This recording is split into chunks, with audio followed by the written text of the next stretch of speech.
malicious compliance mom called me fat pig, so I made her life hell with noise war. The sound of my mother's voice cut through the morning air like a rusty blade. Get your fat pig ass down here and clean up this mess you made. I hadn't made any mess. I knew it, she knew it, but that didn't matter anymore. What mattered was that she needed someone to scream at, and I was the only target available in our cramped two-bedroom apartment. At 17, I'd become an expert at reading the signs, the particular pitch of her voice that meant she'd woken up angry, the heavy footsteps that signaled I was about to become her verbal punching bag for the day. I'm talking to you, you worthless piece of shit. Her voice got louder, competing with the blaring morning talk show she had cranked up to maximum volume on the living room TV. Don't ignore me. I rolled out of bed and caught a glimpse of myself in the mirror. The same face that had been called disgusting and embarrassing stared back at me. I used to cry when she said those things. Used to beg her to stop, to please just talk to me like I was human. That was back when I still believed mothers were supposed to love their children unconditionally. Now I just felt numb. Coming, I called back, my voice flat and emotionless. I'd learned that showing any reaction, tears, anger, defiance, only made it worse. She fed off my pain like some kind of emotional vampire. I trudged downstairs to find her standing in the kitchen, hands on her hips, glaring at a single coffee mug I'd left in the sink the night before. One mug. That was the mess that had triggered this morning's tirade. Look at this disaster, she spat, gesturing dramatically at the mug like it was evidence of war crimes. You live like a pig because you are a pig. Disgusting, lazy, worthless pig. Each word hit exactly where she intended. Years of practice had taught her precisely which buttons to push, which insults would burrow deepest under my skin. She knew that calling me fat was the most effective weapon in her arsenal, especially since I'd struggled with weight my entire childhood thanks to the stress eating her abuse had caused. Sorry, I mumbled, reaching for the mug. I'll wash it. You'll wash all of them, she snapped, though there were only 2 other dishes in the sink, both hers from last night's dinner. And while you're at it, maybe think about washing yourself too. You smell like failure. The TV volume suddenly jumped even higher as she grabbed the remote and cranked it up another notch. The morning show host's artificially cheerful voices bounced off our thin walls, probably disturbing our neighbors, but she didn't care. She never cared about noise when Asichi was making it. But God forbid I drop a book or accidentally slam a drawer. Last week, she'd screamed at me for 15 minutes because my alarm clock was too loud at 6:30 a.m. The week before that, I'd gotten a lecture about considerate living because she heard me walking to the bathroom at midnight. Meanwhile, her music blasted until 2 a.m. most nights, her phone conversations echoed through paper-thin walls, and her TV stayed on at volumes that made my ears ring. As I stood there washing dishes that weren't mine, listening to her continue muttering about what a disappointment I was, something inside me finally cracked. Not broke, cracked. Like the first hairline fracture that appears before an entire dam gives way. If she wanted to play games about noise, maybe it was time I learned the rules. The rest of that morning followed the same predictable script. After the dishwashing humiliation, she found 3 more things to criticize: the way I'd folded the towels, like a blind monkey, my choice of breakfast, more food for the pig, and the fact that I existed in her general vicinity. Just looking at you ruins my day. By 10 a.m., she retreated to her bedroom with her laptop, door wide open, playing her trashy reality shows at full volume while video chatting with her equally toxic sister about how terrible her life was. I caught fragments of their conversation as I tried to do homework at the kitchen table. Can't wait until she turns 18 and I can kick her out. Eating me out of house and home. Such an embarrassment, I can't take her anywhere. Each overheard word was like a small knife twist, but I kept my face blank, my pencil moving across my math worksheet. I'd become a master at pretending their words didn't affect me. The alternative was giving them the satisfaction of seeing me break. Around noon, I made the mistake of dropping my textbook. It hit the floor with a solid thump, not even that loud, barely audible over her shows. But within seconds, her voice was booming through the apartment. What the hell are you doing out there? Sorry, I dropped my book, I called back. Well, be more careful. Some people are trying to relax. This from the woman whose TV was literally shaking our shared wall. You stomp around here like a damn elephant. Show some consideration. That's when the plan started forming. I spent the afternoon researching our apartment's noise ordinances online. Fascinating reading, actually. Turns out there were very specific rules about quiet hours and reasonable noise levels. According to our lease agreement, tenants were expected to keep noise to a minimum between 10 p.m. and 8 a.m. on weekdays. She violated those rules every single night. But more interesting were the daytime regulations. Apparently, normal household activities during regular hours were perfectly acceptable. Things like cleaning, reorganizing, exercising, playing music at reasonable volumes, operating household appliances, all completely within tenant rights between 8 a.m. and 10 p.m. I started making a list. My bedroom was directly above hers. I'd always been careful to walk quietly, to avoid disturbing her precious sleep schedule. What if I stopped being so considerate? What if I embraced my right to exist in my own home? The vacuum cleaner sat unused in our hallway closet. When was the last time I deep cleaned my room? Probably months. A thorough cleaning session seemed long overdue. Maybe I should rearrange my furniture too, find a better layout. That old dresser could definitely be repositioned. Multiple times, if necessary, until I found the perfect spot. And my neglected workout routine, I'd been meaning to get back into shape. Jumping jacks were great exercise. So were burpees. High-impact aerobics could be done anywhere, no gym membership required. My music collection had been gathering digital dust too. I owned speakers, decent ones. Why shouldn't I enjoy my music at reasonable daytime volumes while I cleaned and exercised? If she could blast her shows, surely I could play my carefully curated playlists. That evening, she started her usual routine around 11 p.m., phone calls with friends, reality TV marathons, music streaming through her laptop speakers. The bass thumped through our shared wall until nearly 2 a.m. I lay in bed listening, no longer feeling defeated. Tomorrow would be different. Tomorrow, I would become the most compliant, rule-following tenant in the building's history. And she was going to hate every legal, justified second of it. The next morning, I waited. Patience had become my specialty after years of survival, and today it would serve a different purpose. I listened to her usual routine, the angry stomping to the kitchen, the aggressive clattering of coffee preparation, the inevitable escalation of TV volume that signaled she was settling into her throne of misery. Right at 8 a.m., I began. I started with my alarm clock, the same one she complained about last week. Except today, I didn't rush to turn it off. I let it ring for exactly 30 seconds before casually reaching over to silence it. Completely reasonable response time for someone who might be in the bathroom or getting dressed. Then I began my morning routine with newfound enthusiasm for household maintenance. The vacuum cleaner roared to life above her bedroom, and I methodically cleaned every square inch of my carpet. When I say methodical, I mean I went over each section multiple times, ensuring no dust bunny escaped my attention. The sound of the motor combined with the beater bar rolling across the floor created a symphony of domestic productivity. "What the hell are you doing up there?" Her voice cut through the vacuum noise. "Cleaning my room," I called back sweetly, not stopping my work. "Sorry, I'll be done soon." But I wasn't done soon. After vacuuming, I decided my furniture arrangement was completely wrong. That dresser had been against the east wall for months, clearly it belonged on the west side. The process of moving it required dragging it across the floor, then back again when I realized the first position was actually better for lighting purposes. My desk needed repositioning too. And my bookshelf. And my bed frame, which squeaked delightfully when pushed across the hardwood floor. Each move prompted angry shouts from below. "You're doing this on purpose." "Just redecorating, sorry." I replied with false cheerfulness. "I want my space to have better energy flow." By 10 a.m., she'd stormed upstairs twice to pound on my door, her face purple with rage. Both times, I answered with genuine confusion, surrounded by cleaning supplies and furniture in various states of relocation. "I'm just trying to organize my life," I explained innocently. "Isn't that what you're always telling me to do?" The beauty of malicious compliance was in its unassailable logic. She couldn't argue with me cleaning my room without sounding completely unreasonable, and she knew it. Her complaints grew more creative. "You're being deliberately disruptive." "I'm being productive." "Isn't that good?" "Not at this volume." "But your shows are much louder than my vacuum cleaner." That's when her argument started falling apart. She'd sputter and rage, but couldn't articulate why her noise was acceptable while mine wasn't. Eventually she'd storm back downstairs, cranking her TV even higher in retaliation. Which gave me perfect justification for phase 2 of my morning routine, exercise. I'd found some excellent workout videos online, high-energy aerobics routines designed for small spaces. The instructor was enthusiastic about jumping jacks, mountain climbers, and something called burpee intervals that involved repeatedly throwing yourself onto the floor and jumping back up. "Feel that burn," the instructor cheered through my speakers as I bounced enthusiastically above my mother's bedroom. "Don't give up. Push through the intensity." The rhythmic thumping of my workout routine created a percussion section that perfectly complemented my carefully selected music playlist. I'd chosen songs with heavy bass lines, not at excessive volume, just robust enough to properly motivate my fitness journey. 20 minutes into my aerobic adventure, she appeared in my doorway like a vengeful demon. "Enough," she screamed. "This stops right now." I paused mid-jumping jack, breathing heavily, the picture of innocent exertion. "I'm just trying to get in shape," I panted. "You always say I need more exercise." Her face was so red I worried she might actually explode. "You know what I need exercise for," I continued, wiping fake sweat from my forehead. "Health is important, right? I'm just following your advice about taking better care of myself." The vein in her forehead was doing that pulsing thing that usually preceded her worst explosions. But this time, she seemed to realize she was trapped. She'd spent years telling me I was fat, lazy, disgusting, and now I was actively trying to improve myself. She couldn't condemn me for exercising without admitting her real problem wasn't my health, but her desire for control. "Well, do it quietly," she finally sputtered. "I'll try my best," I said with practiced innocence. "But jumping jacks are kind of inherently bouncy, you know." She slammed my door so hard the frame shook, and I heard her stomping down the stairs, muttering a stream of curses that would make a sailor blush. Within minutes, her TV volume cranked up to what had to be maximum. The sound was so loud it was distorting through her cheap speakers. Perfect. She'd just given me justification for phase 3. I waited exactly 5 minutes, then knocked on her bedroom door. "Mom." I called sweetly. "I'm really sorry, but your TV is so loud I can't concentrate on my homework. Could you maybe turn it down a little?" The silence that followed was so loaded with rage I could practically taste it through the door. "My TV?" Her voice was dangerously quiet when she finally answered. "You're complaining about my TV after the racket you've been making all morning?" "I'm just asking nicely," I said. "I have a big test tomorrow and I really need to focus." I thought maybe we could both try to be more considerate of each other. Another silence. Then the volume went down, but only barely, and I could hear her seething through the thin walls. I returned to my room and gave her exactly 10 minutes of relative peace. Just enough time for her blood pressure to start returning to normal. Then I began phase 4, reorganizing my closet. This task required removing every item of clothing and examining it carefully before deciding whether it sparked joy in my life. Items that sparked joy got placed in one pile, items that didn't spark a different pile. The process involved considerable walking back and forth, opening and closing drawers, and occasionally dropping things that needed to be picked up. My hangers were particularly squeaky, I discovered. Each one made a delightful scraping sound against the metal closet rod when moved. And some of my shoes had hard soles that clicked pleasantly against the hardwood when I walked. "Are you kidding me right now?" she shrieked from below. "Just organizing." I called back. "I'm trying to be more responsible about my living space." But I could hear her getting angrier, and that's when I realized I might have a problem. See, the thing about poking an already unstable person is that they don't always respond predictably. My mother's usual pattern was to scream, insult me, then retreat to her room to sulk and plot new ways to make me miserable. Today felt different.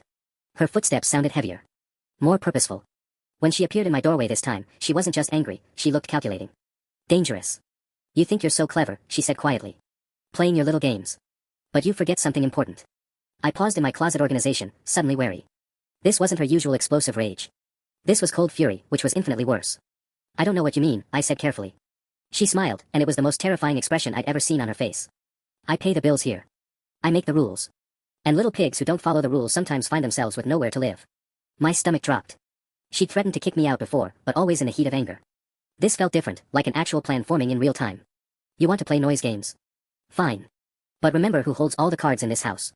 The threat hung in the air like smoke after a fire, and I felt my carefully constructed confidence start to crumble.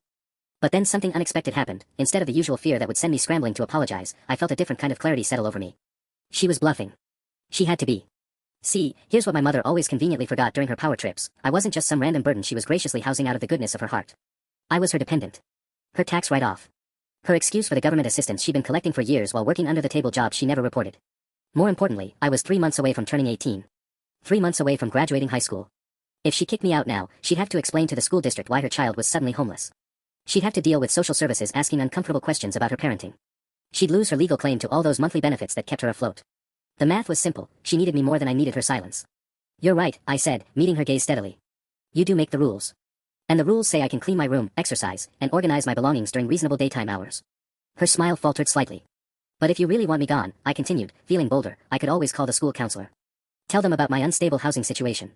I'm sure they'd be very interested in helping me find alternative arrangements. Now her smile disappeared completely.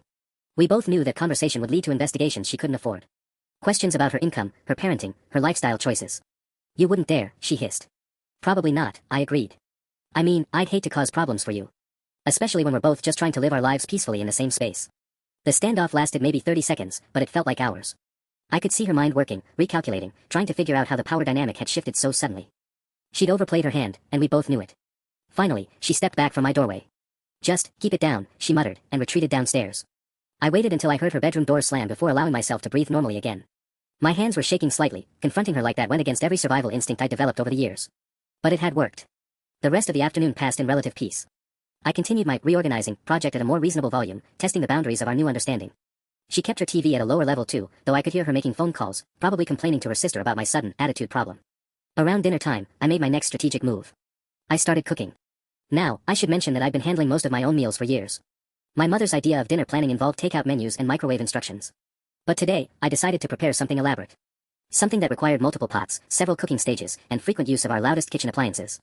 The blender was particularly vocal when I made a smoothie to accompany my meal. The food processor had a lot to say about the vegetables I was chopping. And our ancient garbage disposal sounded like it was summoning demons every time I used it to clean up. What are you making in there? She called from the living room, where she'd relocated with her laptop. Just dinner. I replied cheerfully. I'm trying to eat healthier, remember? Fresh ingredients require more preparation. She appeared in the kitchen doorway, eyeing the controlled chaos of my cooking project with suspicion. Since when do you cook like this? Since I decided to take better care of myself, I said, activating the blender again. Isn't this what you wanted? Me being more responsible. She couldn't argue with that logic, but I could see the frustration building in her expression. Every positive change I made was simultaneously something she demanded and something that annoyed her. The contradiction was making her visibly uncomfortable. That's when I realized the true power of malicious compliance. It wasn't just about the noise or the disruption, it was about forcing her to confront her own hypocrisy. The cooking experiment had given me a new appreciation for the creative possibilities of legitimate household activities. Over the next few days, I developed what I privately called the schedule, a carefully orchestrated routine of perfectly reasonable behaviors that happened to create maximum disruption to my mother's preferred lifestyle of sleeping until noon and lounging in hostile silence. My new morning alarm wasn't just 1 clock anymore, it was 3, set at 2-minute intervals starting at 6:30 a.m. Because sometimes you sleep through the first one, right? And responsible people make sure they don't oversleep. Each alarm got exactly 30 seconds of ringing time before I woke up enough to stumble across the room and turn it off. The shower became a 20-minute affair instead of my usual 5-minute efficiency routine. I discovered that singing in the shower was actually quite therapeutic, and our bathroom acoustics were surprisingly good for someone with my limited vocal range. Broadway show tunes had particularly dramatic crescendos that echoed beautifully off the tile walls. Then came the morning exercise routine, which I'd expanded into a full hour-long session. I'd found some excellent YouTube channels dedicated to apartment-friendly workouts, lots of jumping movements, rhythmic routines, and motivational instructors who encouraged loud breathing and occasional whoops of achievement. But it was my new hobby that really elevated the situation to an art form. I'd always been interested in learning musical instruments, and apparently our local library had a program where you could check out beginner instruments for free. The acoustic guitar they gave me was probably older than I was, with strings that buzzed and a body that resonated like a small wooden drum every time I strummed it. Learning guitar, I discovered, required practice. Lots of practice. Daily practice. The beginner books recommended at least an hour per day, preferably broken into multiple sessions to avoid finger fatigue. My first practice session was at 8 a.m. sharp, right above her bedroom. I started with basic chord progressions, A, D, E, repeat. Then G, C, D. The strings kept going out of tune, which required frequent adjustment and restrumming to test the pitch. The reaction was immediate and explosive. What is that noise? I'm learning guitar. I called back, not pausing in my chord practice. I thought it would be good to develop a creative skill. She stormed upstairs in her ratty bathrobe, hair looking like she'd been electrocuted. Since when do you play guitar? Since today. I got it from the library. Isn't that great? It's free. Her eye was doing that twitching thing again. Well, you can't practice here. The neighbors will complain. Actually, I checked with Mrs. Patterson next door yesterday, I said, which was true. She said as long as it's during daytime hours, she doesn't mind. She used to play piano, so she understands about practicing. This was also true. Mrs. Patterson had been surprisingly supportive when I'd mentioned my new musical aspirations, even sharing stories about her own children's music lessons years ago. Besides, I added, positioning my fingers for another chord, you always said I needed more constructive hobbies instead of just sitting around being lazy. She stood there for a full minute, mouth opening and closing like a fish out of water. Finally, she jabbed a finger at me. 1 hour. Maximum. And not before 8 a.m. Of course, I agreed readily. I'm not trying to be inconsiderate. She stomped back downstairs, and I continued my practice session. But something interesting happened around 8:45, I started actually enjoying it. The guitar felt good in my hands, and even though my chord changes were clumsy and my rhythm was terrible, there was something satisfying about creating sound, about learning something new. For 20 minutes, I forgot this was supposed to be revenge. Then I heard her TV volume spike again, loud enough to rattle our shared wall, and I remembered exactly why I was holding this guitar. My afternoon practice session focused on strumming patterns. Apparently, there were dozens of different ways to strum a guitar, each with its own rhythm and intensity level. Some were gentle and flowing. Others were sharp and percussive, with emphasis on the downbeat that created a nice thumping sound against the guitar's wooden body. Guess which type I was naturally drawn to? By the end of the week, my mother looked like she hadn't slept in days. Her usual routine of late-night TV marathons was being interrupted by my 6:30 a.m. alarm symphony, followed immediately by my morning exercise and guitar practice sessions. Her afternoon nap schedule was disrupted by my cooking experiments and my second guitar practice session. Even her evening relaxation time was affected because I'd started doing homework at the kitchen table, which involved reading aloud, because I was an auditory learner. The beautiful part was that she couldn't complain without looking completely unreasonable. Every activity was something she'd previously demanded I do more of: exercise, eat better, develop skills, be more studious, wake up earlier, take care of my belongings. But I could see her cracking. She'd started having whispered phone conversations that ended abruptly whenever I walked into a room. She was drinking more coffee, snapping at customer service representatives on the phone, and her usual insults were becoming more creative and vicious. You think you're so smart, she hissed at me Thursday morning after a particularly enthusiastic guitar session. But you're still the same worthless pig you always were. Now you're just a worthless pig with a guitar. The words should have hurt, they were designed to hurt. But something had shifted in me over the past week. Maybe it was the guitar practice, maybe it was the exercise, or maybe it was simply the act of fighting back instead of absorbing her abuse. Her insults felt less like truth and more like the desperate attacks of someone losing control. Thanks for the feedback, I said mildly, tuning my guitar. I'm going to work on finger exercises now. They're really good for building dexterity. Her face went purple, but she couldn't argue with self-improvement. That's when I realized she was planning something. The whispered phone calls, the calculating looks, the way she'd started asking seemingly casual questions about my school schedule and after-school activities. She was building up to her next move. And I had no idea what it would be. Friday morning, everything felt different. Too quiet. Too normal. My mother didn't react to my 6:30 a.m. alarm symphony. She didn't storm upstairs when I started my exercise routine. When I began guitar practice, there wasn't even a muffled complaint from below. The silence was more unnerving than her usual explosions had ever been. I caught glimpses of her throughout the morning, moving around the apartment with purpose instead of her typical angry stomping. She was dressed, actually dressed, not in her usual ratty loungewear. Her hair was combed. She was making phone calls in her sweetest voice, the one she reserved for landlords and school officials.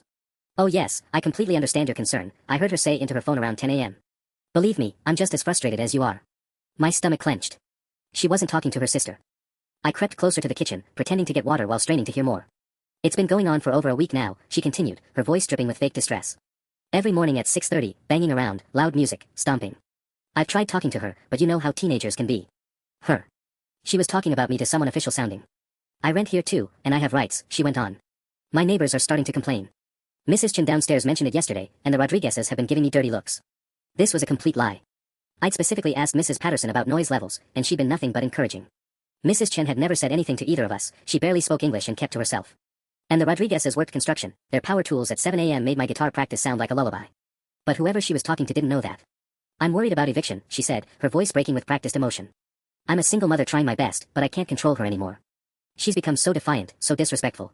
The performance was Oscar-worthy. If I didn't know better, I'd be reaching for tissues. Yes, I think a home visit would be very helpful, she concluded. Maybe hearing it from an authority figure will get through to her. Thank you so much for understanding. She hung up and I ducked back into my room, my heart racing. A home visit. Someone was coming here, and she'd just painted me as an out-of-control teenager terrorizing the building with excessive noise. The irony was suffocating. For years, I'd absorbed her verbal abuse in silence, tiptoeing around the apartment like a ghost to avoid setting her off. The moment I started existing normally in my own home, suddenly I was the problem. But this wasn't just about winning anymore. If she convinced whoever was coming that I was genuinely disruptive, there could be real consequences. Foster care, alternative living situations, involvement from agencies that might not listen to my side of the story. I needed proof. My phone had a voice recording app that I'd never used before. I spent 20 minutes figuring out how to activate it, then strategically placed the phone in my room where it would capture sound from both floors of our apartment. If someone was coming to investigate noise complaints, they should probably hear what the actual noise situation sounded like. Around noon, she started her usual routine, TV blasting, music streaming, phone calls that echoed through the thin walls. I let my recorder capture 30 minutes of her normal volume levels before adding my guitar practice to the mix. The contrast was revealing. Her TV was so loud it distorted through the phone's microphone. My guitar, in comparison, sounded almost gentle. But I realized I had a bigger problem. She'd spent years establishing herself as the reasonable adult victim of an impossible teenager. She had relationships with landlords, teachers, neighbors, people who saw her public face, not her private cruelty. If it came down to her word against mine, who would they believe? The visiting official would see a clean apartment, a concerned mother, and a teenager who'd admittedly been making noise every morning for a week. They wouldn't see the years of verbal abuse, the impossible double standards, the psychological warfare that had driven me to this point. I needed to change the game entirely. That afternoon, I made a decision that terrified me. I called the school counseling office. "Hi, Mrs. Rodriguez. This is Sam. I was wondering if I could schedule a meeting to talk about some family stress I've been dealing with." My voice shook as I said it, but I managed to get an appointment for Monday morning. I didn't mention specifics, just that I was having trouble concentrating due to tension at home. It wasn't the nuclear option, not yet. But it was preparation. If my mother wanted to involve outside authorities in our situation, maybe it was time they heard the whole story. The weekend was going to be interesting. Saturday morning arrived with an ominous calm that made my skin crawl. My mother was up early, unusually early for someone who typically didn't emerge from her cave until noon on weekends. She was bustling around the apartment with fake domestic energy, actually cleaning things, organizing surfaces that had been cluttered for months. She was staging. The realization hit me like a punch to the gut. Whoever she'd called yesterday was coming today, and she was transforming our usual disaster zone into the home of a responsible single mother struggling with an unmanageable teenager. I watched from my doorway as she straightened magazines on the coffee table, magazines that had been buried under takeout containers and dirty dishes for weeks. She was even wiping down surfaces, creating the illusion of a woman who actually maintained her living space instead of wallowing in deliberate chaos. "What's the occasion?" I asked, leaning against the doorframe. She didn't look up from her sudden cleaning frenzy. "Just trying to keep a nice home. You should try it sometime." The hypocrisy was breathtaking. This was the same woman who'd screamed at me 3 days ago for suggesting we clean the kitchen together. Now she was scrubbing baseboards like her life depended on it. "Someone coming over?" I pressed. Her hands paused for just a second, barely noticeable unless you'd spent 17 years reading her tells. "The landlord might stop by," she said casually. "Routine inspection." Another lie.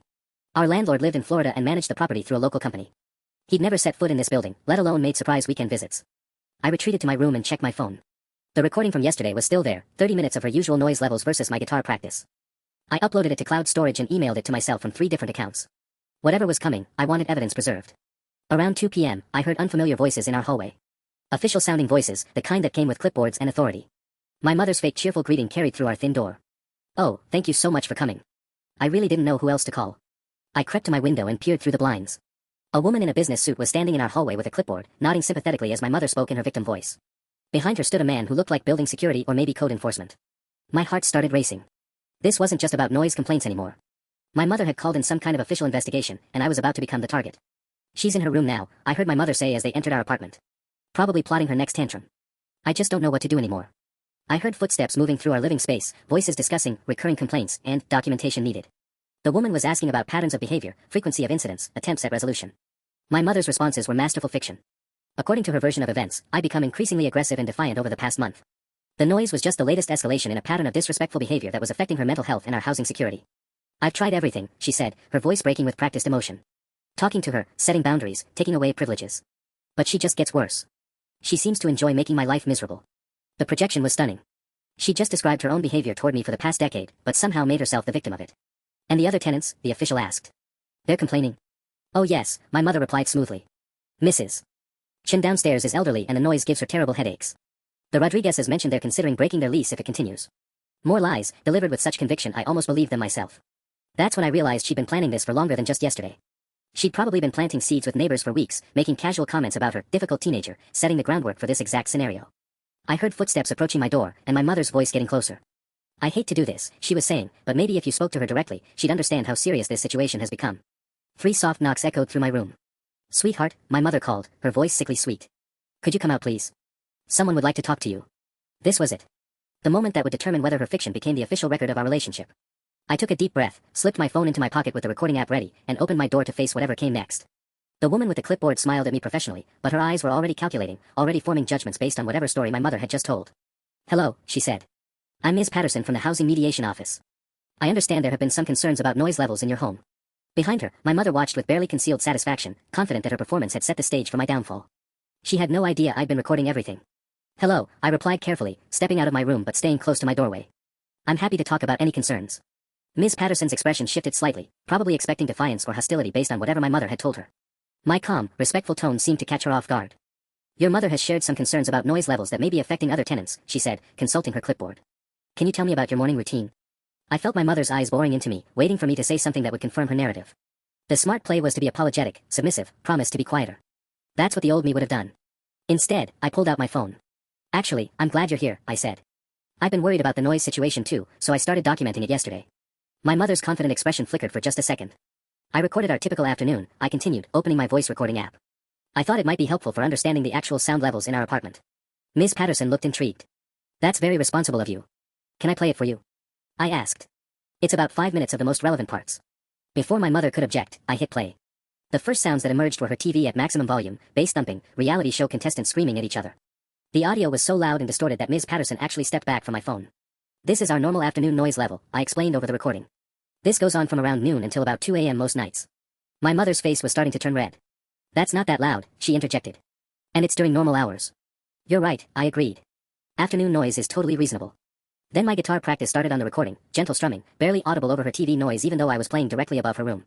The contrast was devastating. Ms. Patterson frowned, looking between my phone and my mother. "Is this an accurate representation of typical sound levels?" "Very typical," I said. "I can show you the timestamp. This was recorded yesterday around 1 p.m. The TV noise you heard first was coming from downstairs. The guitar is from my room up here." The security officer who'd been standing quietly in the background spoke up. "Ma'am, we've actually had more complaints about loud television noise from this unit than anything else." My mother's carefully constructed story was crumbling in real time. "But that's not the point," she said desperately. "It's the pattern of behavior, the deliberate disruption, the attitude problem she's developed." Ms. Patterson was taking notes now, but her questions were shifting direction. "How long have these morning guitar lessons been going on?" "About a week and a half," I replied honestly. "I got the guitar from the library's instrument lending program. I practice from 8 to 9 a.m. and again from 4 to 5 p.m., which the lease says are acceptable hours for household activities." "And before you started playing guitar? Were there noise complaints then?" I shook my head. "Not from me. Though I did start exercising in my room around the same time, just jumping jacks and stuff. My mom's always encouraging me to be more active." Ms. Patterson's pen stopped moving. She was looking at my mother with a very different expression now. "Mrs. Williams, when you called our office, you mentioned this had been an ongoing issue for months." My mother's mouth opened and closed like a fish. "Well, the attitude has been ongoing. The noise is just the latest. But there were no actual noise complaints about your daughter before last week." The silence stretched uncomfortably. My mother was trapped between her lies and the mounting evidence that she'd fabricated most of her story. That's when I heard something that made my blood run cold, a key turning in our front door, and my mother's satisfied smile returning. She'd called someone else too. The door swung open and my school's vice principal, Mr. Henderson, walked in with another woman I didn't recognize. My mother's smile widened as she saw my face go pale. "Thank you for coming so quickly," she said to Mr. Henderson, her voice dripping with false gratitude. "I just didn't know what else to do." Mr. Henderson looked uncomfortable, glancing between the housing officials and my mother. "Mrs. Williams, I have to say this is highly unusual. Typically these kinds of discussions happen in my office during school hours." I know," my mother replied, wringing her hands dramatically. "But the situation has escalated so much this week. The noise complaints, the defiant behavior, and now she's being investigated by housing authorities. I'm worried about her mental state." My stomach dropped. She wasn't just trying to get me in trouble for noise, she was building a case that I was having some kind of breakdown. Creating a paper trail that could follow me into adulthood. The woman with Mr. Henderson introduced herself as Dr. Sarah Chen, a school counselor from the district office. Not our regular counselor, someone higher up the chain. Someone who dealt with serious behavioral issues. "Hello, Sam," Dr. Chen said gently. "Your mother called expressing some concerns about changes in your behavior lately. She mentioned you've been having trouble sleeping, acting aggressively, and struggling academically." More lies. My grades were fine, I'd never been aggressive toward anyone, and my sleep problems were entirely due to her TV marathons until 2 a.m. Ms. Patterson looked confused. "I'm sorry, but we're here about noise complaints. Has this become a mental health evaluation?" My mother jumped in quickly. "Everything's connected. The noise-making is just one symptom of a larger behavioral pattern. She's been angry, rebellious, deliberately disruptive. I think she might be having some kind of episode." The room felt like it was spinning. She'd orchestrated this perfectly, called multiple authorities, created overlapping narratives that reinforced each other, and positioned herself as the concerned mother of a troubled teen. Even my recording could be explained away as part of my behavioral issues, if she framed it right. "Sam," Dr. Chin continued, "your mother mentioned you've been making unusual noises in the early morning hours, disrupting the household routine, and being confrontational when asked to stop." I felt the walls closing in. Everything I'd done, the guitar practice, the exercise, the cleaning, was being reframed as evidence of psychological problems. My malicious compliance had been turned into ammunition against me. Can I ask what specific academic concerns you've noticed? Mr. Henderson asked my mother. Well, she's been very distracted lately, she replied smoothly. Spending all her time on these disruptive activities instead of focusing on schoolwork. And her attitude in general has become so hostile. Mr. Henderson frowned. Actually, Sam's teachers haven't reported any problems. Her grades are solid, and she hasn't had any disciplinary issues. My mother's confidence flickered for a moment. She hides it well at school. You know how manipulative teenagers can be. That word, manipulative, hung in the air like poison. She was painting me as someone who could fake normalcy in public while being destructive at home. The perfect explanation for why the school had no record of problems. Dr. Chen was taking notes, asking questions about my sleep patterns, my social relationships, any recent stresses or changes at home. My mother answered each one with carefully crafted responses that made me sound increasingly unstable. But something was shifting in the room. I could see Ms. Patterson exchanging glances with a security officer, and Mr. Henderson was looking more skeptical with each of my mother's elaborate explanations. Mrs. Williams, M.S. Patterson said finally, I think we need to separate these issues. The housing complaint about noise seems to be largely unfounded based on the recording we just heard. The other concerns might be better addressed through proper school channels. My mother's face was getting red again. Her perfect plan was starting to unravel, and I could practically see her calculating her next move. That's when she played her final card. I want her evaluated, she declared. Professionally. I think she might be having a breakdown, and I need it documented before she hurts someone. The words hit me like a physical blow. Before she hurts someone. My mother had just implied I was dangerous, potentially violent, in front of multiple school officials and housing authorities. The room went completely silent. Dr. Chen's pen stopped moving. Mr. Henderson's expression shifted from confusion to genuine concern. Even Ms. Patterson looked at me with new wariness, as if I might suddenly explode into violence. Mrs. Williams, Dr. Chen said carefully, that's a very serious allegation. Has Sam shown any aggressive behavior toward you or others? My mother's eyes gleamed with triumph. She'd found the magic words that would make everyone take her side, regardless of evidence or logic. Not physical violence yet, she said, her voice trembling with practiced fear. But the deliberate psychological warfare, the calculated disruption of our home environment, the complete disregard for my safety and well-being. I barely sleep anymore because I'm afraid of what she might do next. I felt like I was drowning. She was taking my week of legitimate household activities and reframing them as a campaign of psychological terrorism. The guitar practice became calculated disruption. The cleaning and exercise became psychological warfare. My attempt to fight back against years of abuse was being twisted into evidence that I was the abuser. Can you describe specific incidents? Mr. Henderson asked, but his tone had changed. He was now treating this as a potential crisis situation. The noise starts every morning at exactly 6:30, my mother replied, wrapping herself in a blanket of false vulnerability. Loud alarms, stomping around, banging furniture. When I ask her to stop, she gets this look in her eyes, cold, calculating. Like she enjoys watching me suffer. The security officer was now positioning himself closer to me, I noticed. As if I might need to be restrained. Then there's the guitar, she continued. She plays it directly above my bedroom, knowing I work nights and need to sleep during the day. When I explained this to her, she just smiled and said she was improving herself. It was so chilling. Dr. Chen was writing furiously now. Sam, how would you describe your relationship with your mother lately? The question felt like a trap. If I said things were fine, I'd be lying and they'd probably see through it. If I admitted we'd been fighting, it would confirm my mother's narrative that I was becoming aggressive and defiant. We've had some disagreements, I said carefully, but I've been trying to follow household rules while also taking care of myself. Taking care of yourself how? Dr. Chen pressed. Exercise, learning new skills, keeping my room clean, cooking healthy meals. Things you're supposed to do. My mother laughed bitterly. See? She makes it sound so innocent. But it's the way she does everything, deliberately loud, deliberately disruptive, always at times when she knows it will affect me most. Ms. Patterson cleared her throat. I have to say, the recording we heard earlier didn't support the noise complaint. The TV was significantly louder than any guitar playing. My mother's expression hardened. That's exactly what I mean about her being manipulative. She planned that recording to make me look bad. She's been strategizing this whole campaign for weeks. The room felt like it was tilting. She just turned my evidence into proof of my alleged psychological problems. The fact that I'd been smart enough to document the real noise situation was now being used as evidence that I was calculating and manipulative. Dr. Chen leaned forward. Sam, have you been feeling angry at your mother lately? Any thoughts about wanting to get back at her for something? My mouth went dry. That was exactly what I'd been doing, but admitting it now would confirm everything my mother had just said about psychological warfare and calculated revenge. I just want to live peacefully in my own home, I said, but even to my own ears it sounded defensive. My mother was nodding sadly, as if my response proved her point. I think, Dr. Chen said slowly, we need to consider a professional evaluation. For everyone's safety. The trap was closing around me, and I realized my mother had played this game much better than I ever could. The words, professional evaluation, echoed in my head like a death sentence. I could see my future spiraling away, psychiatric records, mandatory counseling, possibly even temporary removal from the home. My mother had weaponized the mental health system against me with surgical precision. But then Mr. Henderson did something unexpected. He pulled out his phone. Mrs. Williams, before we proceed with any evaluations, I'd like to review Sam's recent academic performance and behavioral records with you. He scrolled through what looked like a school database, his frown deepening as he read. I'm looking at reports from all of Sam's teachers over the past month, he said slowly. Every single one describes her as polite, engaged, and academically consistent. Her English teacher specifically noted that she seems more confident and focused lately. My mother's smile tightened. Like I said, she hides it well at school. But that would be unusual, Dr. Chen interjected, looking up from her notes. Typically, when teenagers are experiencing the kind of psychological distress you're describing, we see declining academic performance, social withdrawal, or behavioral issues across multiple environments. She's very good at manipulation, my mother repeated, but I could hear a slight edge creeping into her voice. Mr. Henderson was still scrolling. Actually, there's a note here from Mrs. Rodriguez in guidance. Sam scheduled a meeting for Monday morning to discuss family stress affecting her concentration. That was filed yesterday. The room went quiet. My mother's face flickered with confusion. This wasn't part of her script. You reached out to the school? Dr. Chen asked me directly. Yes, I said, finding my voice. I've been having trouble focusing because of tension at home. I wanted to talk to someone about healthy coping strategies. This was true, and suddenly I realized it completely contradicted my mother's narrative. If I was the one terrorizing her, why would I be seeking help for family stress? If I was having a psychological breakdown, why would I proactively reach out to school counselors? Ms. Patterson was studying my mother with new interest. Mrs. Williams, when exactly did you first notice these concerning behaviors in your daughter? It's been building for weeks, my mother replied, but she was starting to sound less certain. But the noise complaints to our office only started 3 days ago, Ms. Patterson continued. And according to our records, the first call came after a complaint from you about guitar playing during legal daytime hours. The security officer nodded. We also have no documentation of other tenants complaining about this unit for noise. The calls we've received have been about television volume, but those were directed at your apartment as the source. My mother's carefully constructed story was developing cracks, and I could see panic starting to flash in her eyes. Sam, Yar. Chen said, when you scheduled the meeting with Mrs. Rodriguez, what specifically did you want to discuss? I took a breath, realizing this might be my only chance to tell the truth. I've been trying to improve myself, exercising, learning guitar, keeping my space clean, but it seems to make my mom angrier. I wanted advice on how to work on myself without causing family conflict. And these improvements started when? About 2 weeks ago.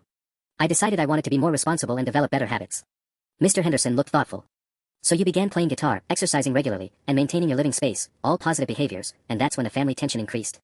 My mother jumped in desperately. You don't understand the way she does these things. It's calculated, designed to disrupt. Mrs. Williams, Ms. Patterson interrupted, I have to ask directly, are you opposed to your daughter exercising, learning musical instruments, and maintaining her room? The question hung in the air like a blade. My mother opened her mouth, then closed it, realizing that answering honestly would reveal the true nature of our relationship. Because the truth was, she didn't want me to improve myself. She wanted me broken, dependent, and grateful for whatever scraps of approval she occasionally threw my way. And now everyone in the room was starting to see it. The silence stretched so long I could hear the fluorescent light buzzing overhead.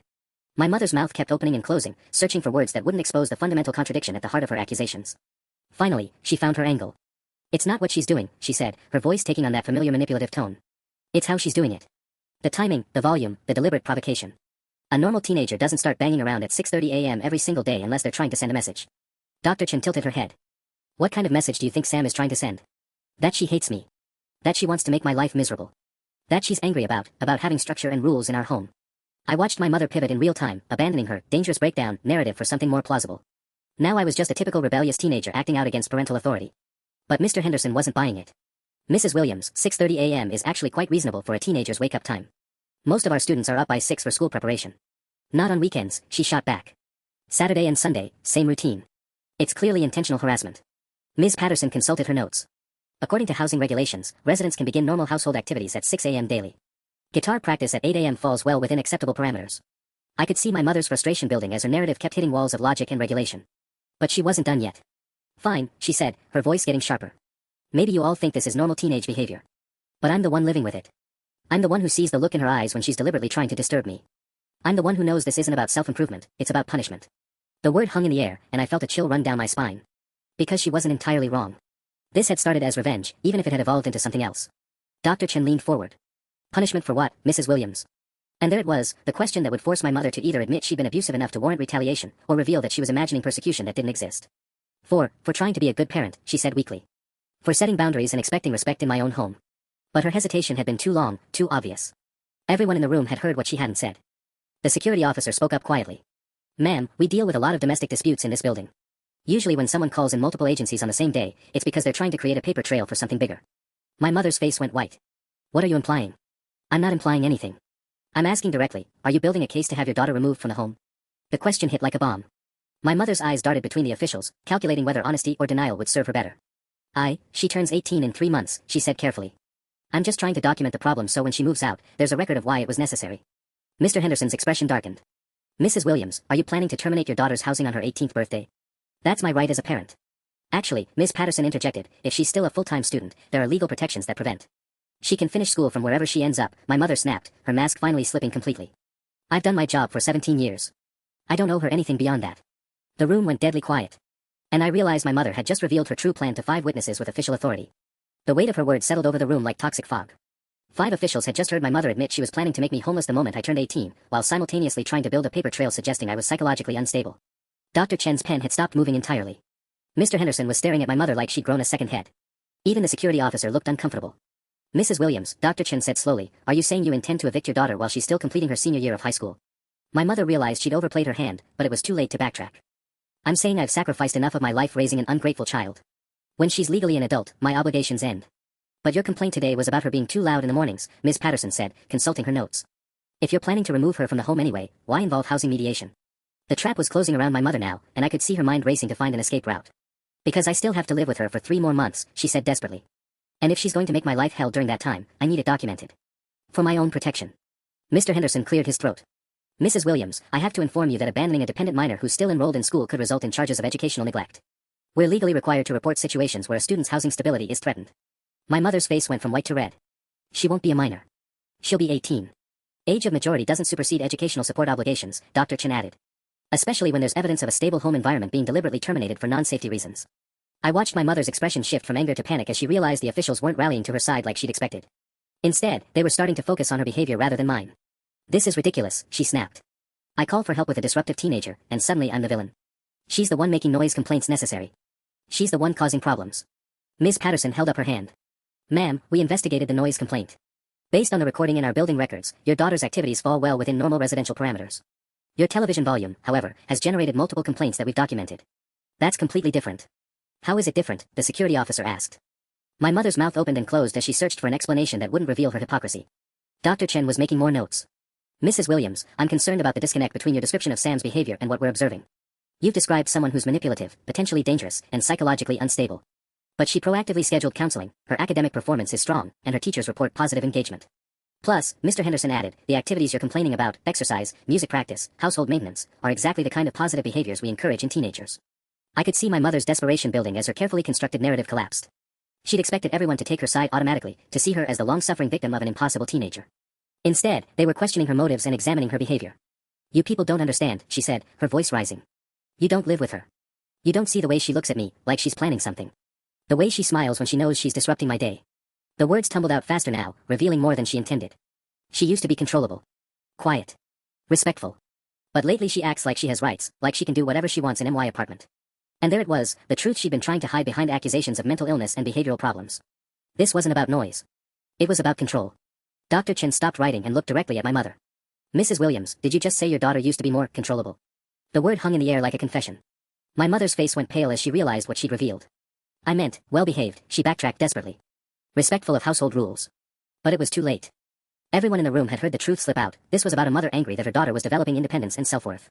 Mr. Henderson stood up slowly. I think we need to refocus this conversation. Sam, are you safe in your current living situation? The question I'd been dreading and hoping for simultaneously.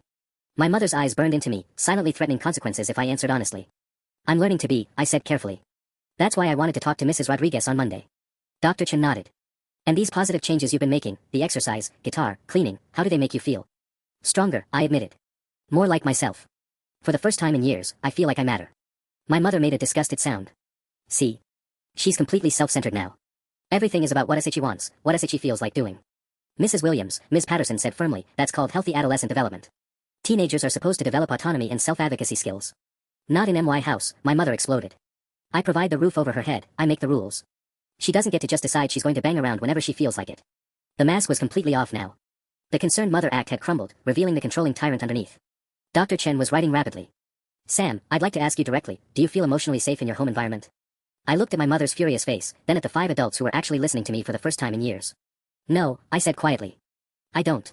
And I haven't for a very long time. My mother started to speak, but Mr. Henderson held up his hand. Mrs. Williams, I think you should stop talking now. Dr. Chen, what are our next steps? Immediate safety assessment, family mediation services, and I'll be flagging this case for our senior year transition support program, Dr. Chen replied. Sam won't be aging out without proper support systems in place. My mother's face cycled through rage, panic, and calculation. Her plan to have me declared unstable and then discard me had backfired spectacularly. This is insane, she said, grabbing her purse. I try to get help with a problem teenager and you people turn it into an investigation of me. Fine. Figure it out yourselves. She stormed toward the door, then turned back with pure venom in her voice. But remember this, Sam, you brought this on yourself. All of it. After she left, the apartment felt lighter somehow. Ms. Patterson was closing her file. No noise violation. Case closed on our end. Dr. Chen handed me a card. Emergency number. Use it if you need it. And I'll see you first thing Monday morning. As they all filed out, Mr. Henderson paused at the door. Sam. That recording you made was smart thinking. Keep documenting everything. Alone in the apartment, I sat in the sudden quiet. My phone buzzed, a text from my mother, hope you're proud of yourself. You just destroyed our family. I looked at the message for a long time, then deleted it without responding. Instead, I picked up my guitar and played the chord progression I'd been practicing. It sounded cleaner now, more confident. The noise war was over, and for the first time in 17 years, I'd won something that actually mattered. I'd won myself.